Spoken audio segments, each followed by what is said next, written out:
Hey guys, it's Austin here with Team Ascender, giving you my REGENESIS deck profile I've been playing with for the last couple weeks at locals.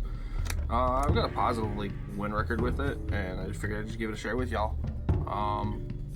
Overall, it's been performing pretty well. Alright, first we got our key starter, 3 REGENESIS Archfiend.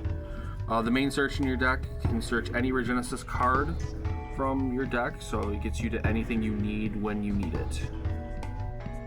And I'm going with 2 Sage. I'm not going around with single copies of Sage, Dragon, and whatnot. I'm actually running 2 of each.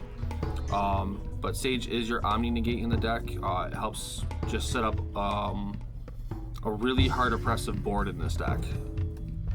Next I got 2 Dragon and 2 Warrior. Warrior is your compulse for the deck. You just tribute away and target a monster and compulse it back to the hand, and then 2 Dragon, which is you can tribute it and banish a spell or trap, which is pretty useful in this format, especially if you're dealing with Radiant Mandate or Mandate, Radiant Typhoon Mandate. You can just banish it and not have it pop off when they try to activate one of their MSTs and get an additional pop. So that's beneficial.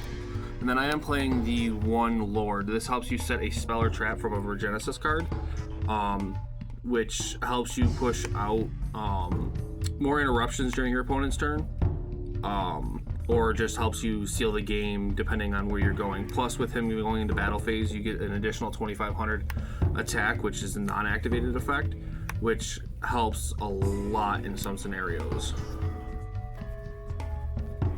Next, I'm running a small Dial, 2 Dial the Black Witch for an AZAMINA engine. You can use this to go into your AZAMINAs, then you can go into other plays, like you can go into the D mod, get the Roar and go right into the Dark Magician Destruction, then right into Dragoon. Next, for non-engine, we got 3 Fualos, which is pretty standard, and only 3 Ash. Heavy hand traps in this deck tend to brick really bad, and I've noticed with running just more than just this, 9 times out of 10 you're going to brick. The Fualos going first are always going to be a brick, and not having the minimum amount is, I just find, to be a little bit better than not having both of them in there. Next we'll go to spells. We got 3 REGENESIS is the main monster searcher in your deck. Also, it has a graveyard effect. When it's in the grave, you can banish it to special summon a REGENESIS monster from the graveyard, which comes up quite a bit, but it can't be used the turn it is sent to the graveyard. But at that point, you're setting yourself up either for a OTK or just generalized efficiency. Next, we got 3 Code. This one special summons a monster from your deck, but does lock you out of your extra deck, but depending on the route and how the game plays, that doesn't really matter too much. And then it does have an effect to, after the turn it wasn't sent to the graveyard, you can banish it and special summon a banished REGENESIS. So banishment really doesn't become too much of a problem with this deck, because you just have this for recursion from your banished pile. Next, in our engine, we have the 3 Wanted. Just makes extra copies of Witch and gets everything you need to go into your plays. This honestly helps the deck flow a lot better, because you just drop this during your standby phase, add the Black Witch, and then you have your initial just start up for your REGENESIS. And then next, the best card in the deck, Heatwave. Skipping your opponent from being able to bring out effect monsters and either T-setting and passing or just setting a monster and pass is not an issue, because you're going to just break over and push game. Next, all the 1 of spells. We got the 1 Gaze of the Timaeus, the 1 Hollowed AZAMINA, the 1 Sinful Sinful Spoils of Doom Resilia. This card is nutty because you target Sage. All your opponent's monsters on the field drop down by 25. If they hit 0, it wipes their board most of the time. And then Sage goes away, I think, at the end phase. Then the 1 Deceptions. Next standby phase it goes away. And then the 1 Deceptions, the 1 Triple Tactics Talent, 1 Pot of Prosperity, 1 Call By.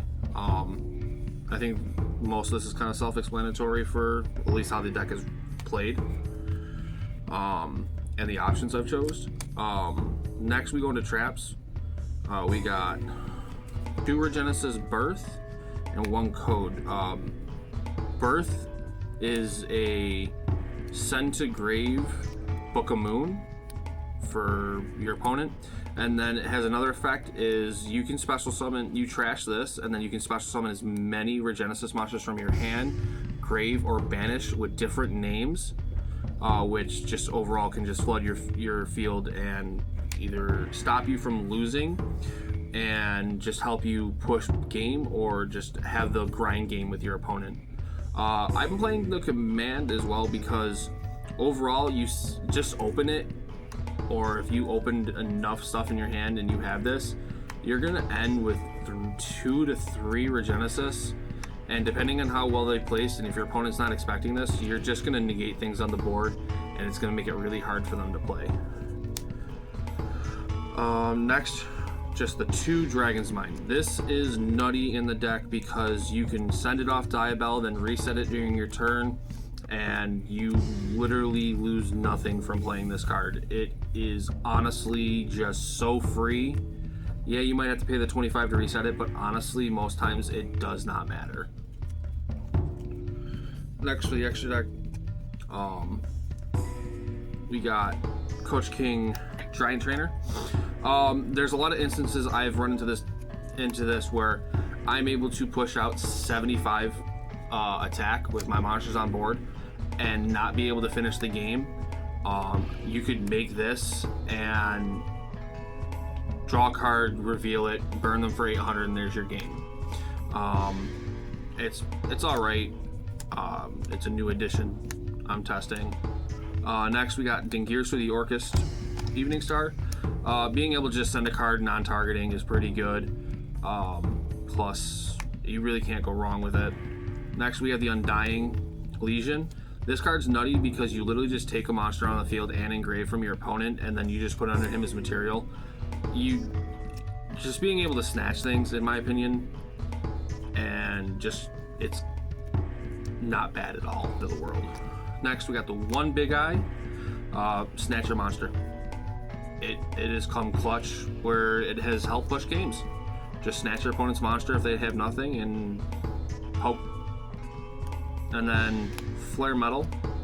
This card's great in the deck because even if you don't use this to help push game and you just want to be cheeky for the burn, you can go with this, or you open bad and you have 2 7s, you just make this, and if your opponent can't remove it immediately, they're going to burn themselves for a lot just because they're going to be activating effects. Next, 2 Typhon. This is kind of detrimental in the deck because everything's 25, so most of the time you get to choose what you put on. Your opponent's going to go through more than 2 summons from their extra deck, so this is going to be live almost any time. Plus, being able to shut their field down is pretty good. We got the 1 Typhon. You don't make this too often, but when you do, just being able to nuke the board and then just put the pressure on them, really good. And then number 90, honestly, I don't really go into this too often. I mean, it is a nice negate, but the overall pressure you put on with the board that this can make is, this will rarely come up, but having it, I feel, is better than not having it. It would probably be the 1 extra deck card now I would actually cut. Then we do have our small AZAMINAs, 1 Sylvie and 1 Murcielago. This will just help you search out like this Doom Resilia, and then you just get go to your Omni. That's pretty standard for this. Then the demod package, just the witch to this, and then during your opponent's turn to go into this, it's really unfair. I mean, I can push probably 4 negates on board before going into this, and then I make this. It makes it tough for your opponent really to play when you get through them lines. And then just IP and SP Masquerade. You won't go into them a lot, but they do come up in certain scenarios where I'd rather have them than not, because just go to the IP, then into this during your opponent's turn if you have the ability to. Also depends on what's been counteracted to make your plays. It's not a strong end board, but it's most of the time it's better than nothing. And then for the side, we got the 3 Perulia. Like I said, I don't find this being in the main right now worth it. I know there's a lot of heavy, from hand decks, but Fualos is typically, if you go first and you have that, your opponent's going to go into their extra deck or special from deck at some point. So I find in the side a lot better. Then we got our 2 Droll and Lockbird. Pretty self-explanatory. I mean, Droll's still really strong even at 2. Just looking at your opponent and saying they can't search or draw for the rest of the turn, it can either make or break a game. 1D Shifter. This card, even at 1, is pretty broken still. Especially in this deck, you do not care about banishing your REGENESIS monsters at all. There's spells and traps you do worry about getting banished because you want to banish them yourself, but you drop this and your opponent loses their ability to play from their grave or bring things back. It can become a really one-sided duel really quick. Then I got 3 droplets, because droplet is droplet, and halving your opponent's attack and negating their field is pretty good. I really don't think there's anything really to explain about these, on the fact that droplet is droplet and it will just help in any scenario. Then I'm running 3 evenly as my board breakers because this deck struggles against heavy built boards if you are going second.